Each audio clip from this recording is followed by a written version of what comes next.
warahmatullahi wabarakatuh. Selamat pagi, saya Hani Lestari, salam kenal teman-teman semua. Seringkali kita mendengar istilah, gunakanlah bahasa Indonesia yang baik dan benar. Yang menjadi pertanyaan, seperti apa penggunaan bahasa Indonesia yang baik dan benar itu? Ya, penggunaan bahasa Indonesia yang baik bermakna bahwa dalam menggunakan bahasa Indonesia, kita harus memperhatikan aspek nilai-nilai sosial dalam masyarakat. Kita harus memperhatikan kepada siapa kita berkomunikasi, situasi apa ketika kita berkomunikasi, dan media apa yang kita gunakan dalam berkomunikasi. Hal tersebut harus disesuaikan dan diselaraskan ketika kita berkomunikasi agar tercipta bahasa Indonesia yang baik. Sedangkan penggunaan bahasa Indonesia yang benar itu bermakna bahwa dalam menggunakan bahasa Indonesia itu harus sesuai dengan kaidah dan aturan bahasa Indonesia yang berlaku.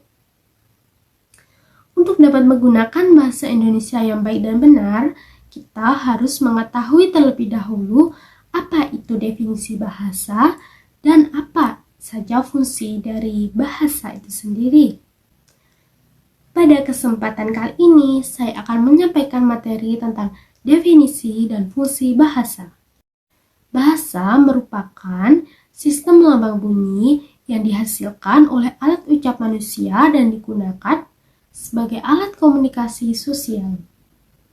Bahasa sendiri terdiri dari dua jenis, yaitu bahasa lisan atau bahasa primer dan bahasa tulis atau bahasa sekunder.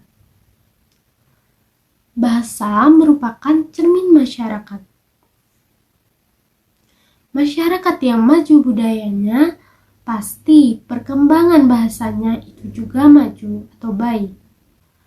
Anderson Brown pada tahun 1960 menjelaskan bahwa terdapat 8 prinsip bahasa, yaitu bahasa sebagai alat komunikasi. Artinya bahasa itu merupakan media dalam berkomunikasi antar sesama manusia. Yang kedua, bahasa itu bersifat kesemestaan. Artinya bahasa itu memiliki karakteristik universal dan unik yang dapat dipahami, diterima, disepakati, dan berlaku bagi masyarakat penuturnya. Kemudian, bahasa itu bersifat kemanusiaan. Artinya, hanya manusia yang dapat menggunakan bahasa sebagai alat komunikasi verbal. Bahasa itu juga berkaitan dengan masyarakat dan budaya. Karena bahasa itu adalah bagian dari kebudayaan. Dan keanekaragaman bahasa itu tidak dapat dipisahkan dengan keanekaragaman budaya. Bahasa juga merupakan bentuk identitas penutur dan sebagai alat interaksi masyarakat sebagai manusia yang berpikir. Bahasa juga bermakna konvensional, bersifat vokal, merupakan simbol arbiter, dan merupakan sistem. Aliran struktural bahasa dengan tokoh Ferdinand de Saussure menyatakan bahwa bahasa merupakan sistem tanda arbitrer yang konvensional. Bahasa merupakan sebuah sistem, artinya bahasa itu dibentuk oleh sejumlah komponen yang berpola secara tetap dan dapat dikaidahkan. Sebagai sebuah sistem, bahasa itu bersifat sistematik dan juga sistemik. Sebagai sistem, bahasa bersifat sistemik. Artinya, bahasa itu tidak hanya tunggal, namun terdiri dari subsistem, fonologi, morfologi, sintaksis, dan semantik. Fonologi merupakan cabang ilmu yang mempelajari tentang bunyi bahasa. Morfologi merupakan cabang ilmu yang mempelajari proses pembentukan kata. Sintaksis merupakan cabang ilmu yang mempelajari tataran bahasa dari frasa sampai kalimat. Sedangkan semantik merupakan cabang ilmu yang mempelajari makna.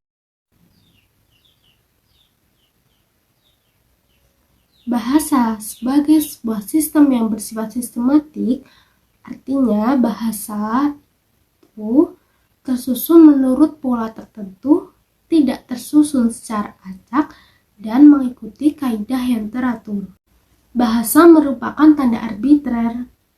Sebagai tanda, bahasa mempunyai makna bahwa bahasa merupakan perpaduan antara dua unsur, yaitu signifie atau tanda dan signifian atau bentuk. Sedangkan bahasa sebagai arbitrer itu mempunyai makna bahwa bahasa itu bersifat semena-mena atau mana suka. Artinya antara lambang yang dilambangkannya itu tidak wajib, bisa berubah-ubah, dan tidak dapat dijelaskan mengapa antara lambang tersebut bisa mengucapai makna tertentu. Bahasa bersifat konvensional, maknanya disepakati oleh masyarakat. Artinya setiap penutur itu akan mematuhi antara lambang dengan yang dilambangkannya. Contohnya, di beberapa daerah ada yang menyebut pepaya itu sebagai gandul, ada juga yang menyebutnya sebagai kates. Kemudian pisau, di beberapa daerah ada yang menyebutnya sebagai landing. Kemudian ada juga yang menyebutnya sebagai pengot. Kemudian untuk nyamuk, di beberapa daerah ada yang menyebutnya sebagai lemut. Namun ada juga yang menyebutnya sebagai jingklong. Fungsi bahasa secara umum digunakan sebagai alat komunikasi sosial.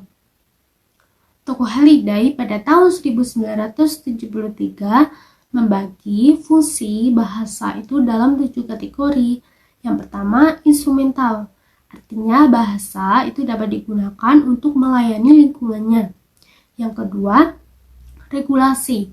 Wujud dari bahasa itu dapat digunakan untuk mengawasi dan mengendalikan peristiwa tertentu di dalam masyarakat.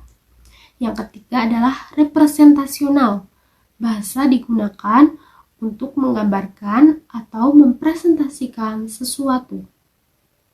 Kemudian bahasa itu berfungsi sebagai interaksional. Artinya bahasa itu digunakan untuk menjamin terjadinya interaksi dalam masyarakat.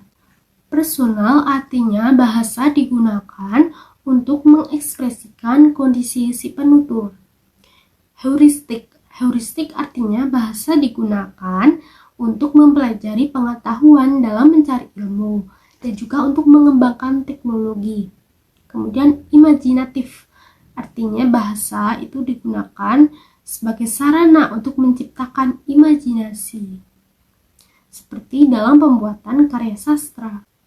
Jacobson membagi fungsi bahasa menjadi 6 kategori berdasarkan pada tumpuannya. Yang pertama adalah emotif. Emotif itu adalah penutur. Yang kedua adalah konatif. Konatif itu adalah mitra tutur. Yang ketiga adalah puitik. Puitik itu adalah pesan. Yang keempat itu adalah fatik. Fatik itu adalah kontak. Yang kelima adalah referensial. Referensial itu adalah konteks. Dan yang keenam itu adalah metalingual atau kode. Itulah definisi dan fungsi dari bahasa. Sekian pembahasan kali ini, semoga bermanfaat dan diharapkan kita semua bisa menggunakan bahasa Indonesia yang baik dan benar. Terima kasih. Wassalamualaikum warahmatullahi wabarakatuh.